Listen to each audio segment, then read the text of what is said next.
கர்நாடக மாநில சிறைச்சாலைகளில் சாதாரண கைதிகளுக்கான விதிமுறைகள் என்னென்ன என்பது பற்றி இப்போது பார்ப்போம். கர்நாடக சிறை விதிமுறை கையேடு 1978 அத்தியாயம் 18 படி சாதாரண சிறை தண்டனை விதிக்கப்பட்ட பெண் கைதிகள் மற்றும் விசாரணை கைதிகள் தங்களுடைய சொந்த ஆடைகளை அணிவதற்கு 348வது விதி அனுமதி அளிக்கிறது. அத்தியாயம் 19 படி பெண் சிறை கைதிகள் தங்களுடைய சொந்த செலவில் உணவு வாங்கவும் சிறைச்சாலை கண்காணிப்பாளர் அனுமதியுடன் சிறைச்சாலைக்குள் உள்ளேயே உணவு தயாரித்துக் கொள்ளவும் சக கைதிகளின் உதவியை பெறவும் 465வது விதி வகை செய்கிறது. மேலும் சிறைச்சாலை கண்காணிப்பாளரின் அனுமதியுடன் சமைப்பதற்கும் பிற தேவைகளுக்கும் வேண்டிய பாத்திரங்களை பயன்படுத்தவும் தகுதி படைத்தவர்கள். முதல் வகுப்பு கைதிகள் சிறையில் வழங்கப்படும் உடைகளை அணியாமல் தங்களுடைய சொந்த ஆடைகளை அணியவும் உறங்குவதற்கு சொந்த படுக்கையை பயன்படுத்தவும் 466 மற்றும் 467 ஆகிய விதிகள் அனுமதிக்கின்றன.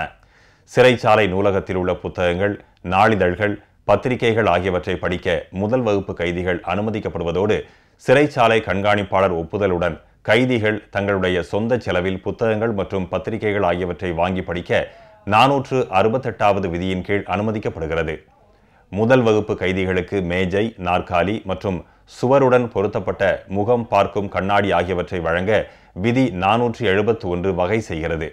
வெளியிலிருந்து உணவு வாங்கி உண்பதற்கு சாதாரண சிறை தண்டனை பெற்ற கைதிகள் தகுதி படைத்தவர்கள் அல்ல என அத்தியாயம் 40 விதி 742 உட்பிரிவு 3 குறிப்பிட்டாலும் கைதியின் உடல் நலத்தை கருத்தில் கொண்டு சிறப்பு உணவை மருத்துவ அதிகாரி அனுமதிக்கலாம் என்று அத்தியாயம் 19 குறிப்பிடப்பட்டுள்ளது.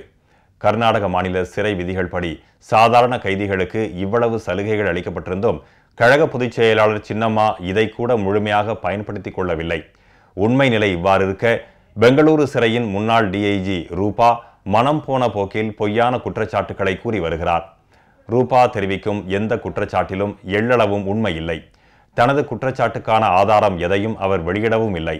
கழக பொதுச் செயலாளர் சின்னம்மா சிறை விதிமுறைகள் அனைத்தையும் முழுமையாக கடைபிடிக்கிறார் என்பதும் விதிமுறைகளை மீறி அவருக்கு எந்த சலுகையும் அளிக்கப்படவில்லை என்பதும் நிதர்சனமான உண்மை.